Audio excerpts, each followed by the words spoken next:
दोस्तों यूक्रेन अपने से 28 गुना बड़े और कहीं ताकतवर मुल्क रूस के साथ पिछले तकरीबन 3 साल से हालत जंग में है। इस जंग में अभी तक यूक्रेन अपने 1 लाख मरबा किलोमीटर से भी जायद रकबे को लूज कर चुका है। ये यूक्रेन के कुल रकबे का तकरीबन 18% बनता है।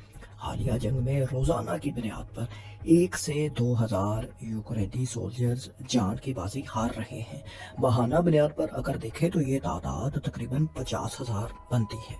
यूक्रेन के लिए मुश्किलात इस हद तक बढ़ चुकी हैं कि इसे अपनी लाजमी फौजी सर्विस का कानून, जो 27 साल से 60 साल तक के मर्दों के लिए था, इसकी कम से कम हद को घटाकर 25 साल करना पड़ा है ताकि दस्तयाब रिजर्व मिलिट्री रिसोर्सेज की तादाद में इजाफा किया जा सके। दोस्तों, मुबस्सरीन के मुताबिक यूक्रेन शायद एक ऐसी जंग में उलझ चुका है जो शायद उसकी अपनी जंग अब रही भी नहीं।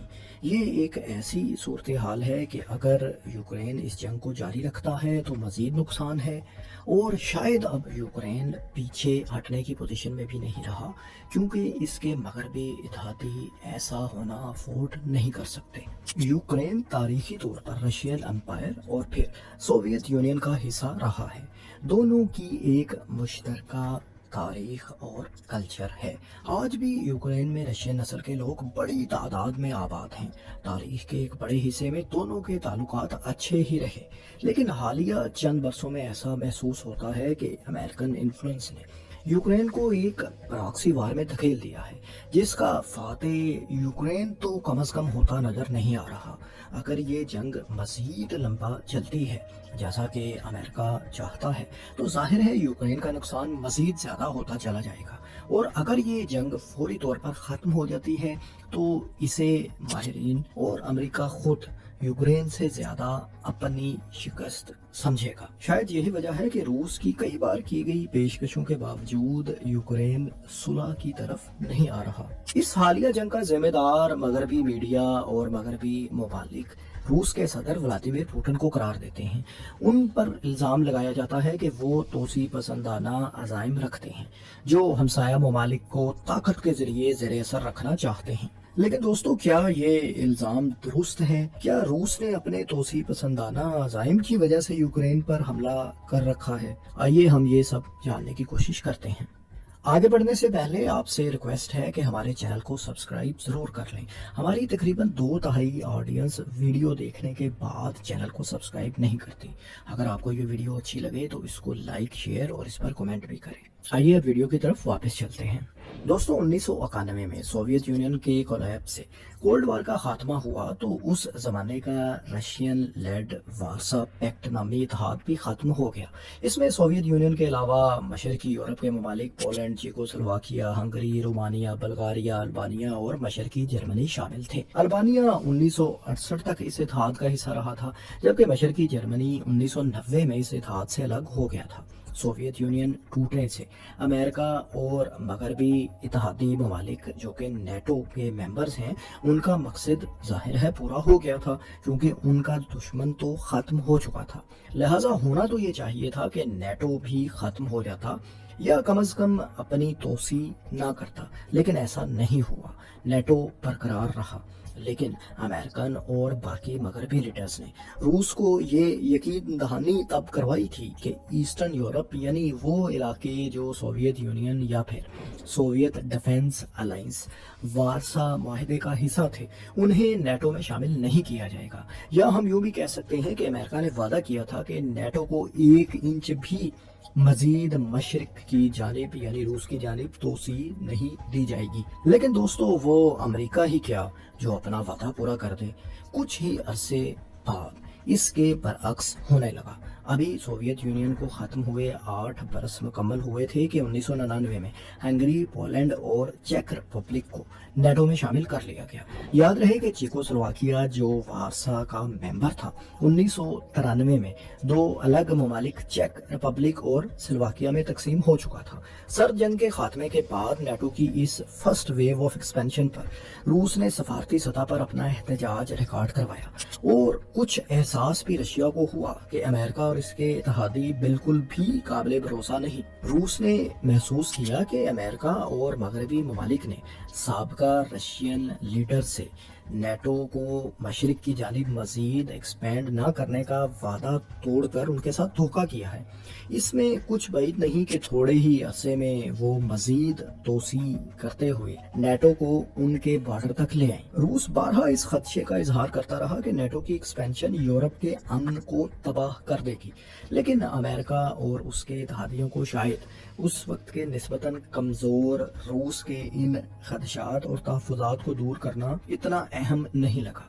ये बात भी किसी हद तक दुरुस्त है कि सोवियत यूनियन के टूटने के बाद 90 की दहाई में रूस माशी तौर पर काफ़ी कमज़ोर मुल्क था और बाज़ सियासी हलकों में इसकी ये ख्वाहिश भी थी कि रशिया को तो यूरोपीय यूनियन के साथ मुंसलिक हो जाना चाहिए, यानी वो यूरोपीय यूनियन जो तकरीबन मुकम्मल तौर पर अमेरिका के ज़ेरे असर ही होती है। दोस्तों, सिर्फ 5 ही साल बाद 2004 में नेटो की सेकेंड वेव ऑफ एक्सपेंशन में मशरकी यूरोप के 7 मजीद ममालिक को नेटो का हिस्सा बना लिया गया। इन 7 ममालिक में 3 तो बाल्टिक रियासतें थीं जो सोवियत यूनियन का भी हिस्सा थीं।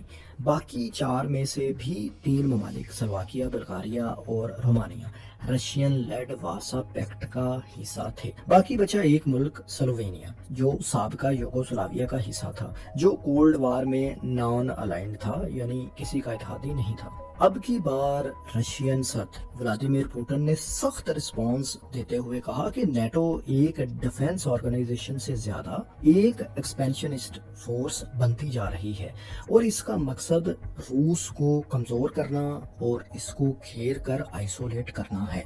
अमेरिका ने यहीं पर बस नहीं की, बल्कि 2008 में नेटो समिट में यूक्रेन और जॉर्जिया, जो सोवियत यूनियन का हिस्सा हुआ करते थे और रूस के हमसाया ममालिक हैं, को भी मुस्तकबिल में नेटो का हिस्सा बनाने का ऐलान कर दिया। इसके जवाब में रूस ने भी हमसाया ममालिक यूक्रेन और जॉर्जिया को नेटो ज्वाइन करने की सूरत में संगीन नताइज की धमकियां दी, जो नेटो में शामिल होने के लिए दिलचस्पी दिखा रहे थे।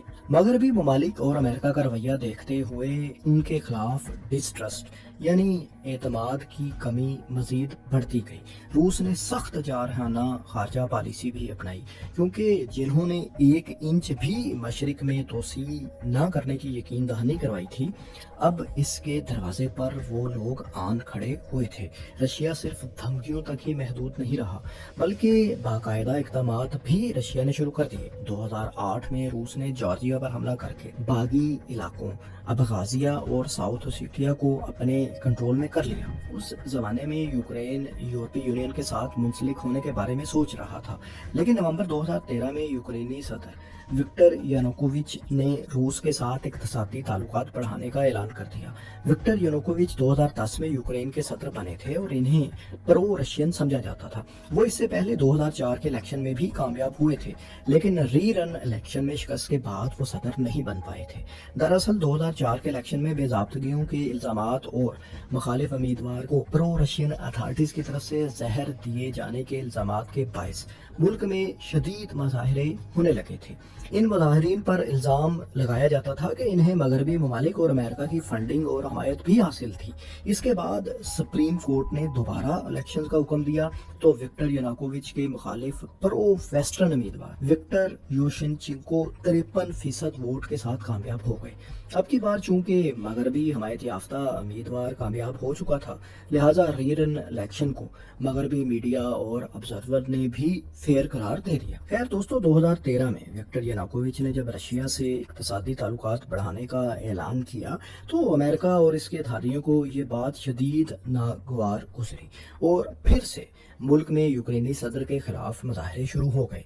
इन मुजाहिरीन को अमेरिका की भरपूर हमायत हासिल थी। बिलाखिर फरवरी 2014 में मजबूरन विक्टर यानुकोविच को हुकूमत छोड़कर रूस फरार होना पड़ा। इसके बाद एक और प्रो वेस्टर्न सियासतदान पेट्रो पोरोशेंको को यूक्रेन का सदर मुंतखब किया गया, लेकिन नेटो की मसलसल तोसी, यूक्रेन में रजीम चेंज ऑपरेशंस और गैर जरूरी मदाखलत की वजह से रूस अब बहुत मुश्तइल हो चुका था। रूस ने मगरबी ममालिक की बढ़ती हुई कार्रवाइयों पर रद्द-ए-अमल का फैसला किया और स्ट्रेटेजिकली इंतहाई अहम क्रेमियन पेनिनसुला को फरवरी 2014 में रूस का हिस्सा बना लिया। रशिया ने मार्च 2014 में यहाँ एक रेफरेंडम का इनेकाद भी करवाया जिसमें 95% से ज्यादा शहरियों ने रूस के साथ शामिल होने के लिए वोट दिया। इसके बाद रूस को मगरबी ममालिक की तरफ से माशी पाबंदियों का सामना भी करना पड़ा, लेकिन रूस का मौक़िफ़ था कि ये इक़दाम मगरबी इश्तियाल अंगेजी का ही नतीजा था, वरना क्रेमिया तो रूस का इलाका होने के बावजूद 1954 से यूक्रेन के पास ही था। 1991 में जब सोवियत यूनियन टूटा तो क्रीमिया में सेवेस्टोपोल के नेवल फ्लीट की तकसीम पर दोनों ममालिक के दरमियान इख्तलाफात थे, जिसे दोनों ममालिक ने 1997 में एक माहदे के जरिए हल कर लिया था। इस माहदे में सेवेस्टोपोल की नेवल फैसिलिटी यूक्रेन ने 2017 तक रूस को लीज पर दे रखी थी। इस लीज की मुद्दत में बाद में 2042 तक इजाफा भी कर दिया गया था। यानी रूस का मौक़िफ़ था कि ये वो इलाका है जो तारीखी तौर पर रशिया ही का हिस्सा हुआ करता था, जहाँ आज भी 58% लोग रशियन नस्ल से ही ताल्लुक़ रखते हैं। और 1954 में जब ये इलाका यूक्रेन के पास चला गया था तो इस पर भी रूस को कोई ज़्यादा इशू नहीं था, लेकिन इसको हमला करके अपने मुल्क में शामिल करने की वजह सिर्फ मगरबी ममालिक की इश्तियाल अंगेजी और यूक्रेन को नेटो का मेंबर बनाने की जिद थी। 2014 में जब रूस ने क्रीमिया का कंट्रोल हासिल कर लिया तो यूक्रेन के मशरकी बॉर्डर पर रूस के साथ वाक़या डोनबास रीजन की लोनास्क और डोनेट्स्क रियासतों ने भी आज़ादी डिक्लेयर कर दी और यहाँ भी यूक्रेन और रूस के हमायत याफ्ता ग्रुप्स की कशमकश शुरू हो गई। इन दोनों खितों में भी रशियन नस्ल के लोगों की बड़ी तादाद आबाद है और इन्हें रूस की हमायत भी जाहिर है हासिल है। 2014 और 15 के मिन्स्क एग्रीमेंट में यूक्रेन डोनबास रीजन की दोनों रियासतों को खसूसी हकूक देने पर राजी तो हुआ, लेकिन वेस्टर्न इन्फ्लुएंस की वजह से वो हकूक यूक्रेन ने उनको दिए नहीं। इसके बाद यूक्रेन ने नेटो का मेंबर ना होने के बावजूद नेटो फोर्सेस के साथ मशकें भी शुरू कर दी। अमेरिका और नेटो यूक्रेन को जदीद हथियार भी फराहम करने लगे थे। रशिया ने यूक्रेन के इन इक़दाम पर तनकीद की और इसे वेस्टर्न प्रॉक्सी या अमेरिका की प्रॉक्सी ना बनने की बार बार वार्निंग देता रहा, लेकिन यूक्रेन अमेरिका के इन्फ्लुएंस में पूरी तरह आ चुका था। यूक्रेनी पार्लियामेंट ने 2019 में अपने आइन में तरमीम करते हुए मुस्तकबिल में नेटो का फुल मेंबर बनने का मकसद भी शामिल कर लिया। यूक्रेन के इस कदम को रूस ने बराह रास्त एक धमकी के तौर पर लिया। इसके बाद यूक्रेन लगातार अमेरिका और इसके इत्तेहादियों से जदीद हथियारों की डील्स करता रहा, जिससे रूस को खतरा था कि ये हथियार कहीं डोनबास रीजन के प्रो रशियन ग्रुप्स के खिलाफ इस्तेमाल ना हो। इस दौरान सफारती महाज पर रूस यूक्रेन को नेटो का हिस्सा बनने से रोकता रहा, लेकिन इस पर कोई खास तवज्जो नहीं दी गई और यूक्रेन नेटो ज्वाइन करने के लिए कमिटेड रहा। 2004 से 2020 के टाइम पीरियड में अल्बानिया, क्रोएशिया, मॉन्टेनेग्रो और शमाली मकदोनिया भी नेटो का हिस्सा बना लिए गए। 2021 के आखिर में रशिया ने नेटो और अमेरिका को एक आखिरी प्रपोजल पेश किया, जिसमें रूस ने नेटो की ईस्टर्न यूरोप में मजीद एक्सपेंशन को रोकने और मिसाइल नस्ब करने से बाज रहने जैसे मुतालबात किए। रूस के इस प्रपोजल को भी शायद पुतिन और रशिया की कमजोरी समझ के अमेरिका ने नजरअंदाज कर दिया।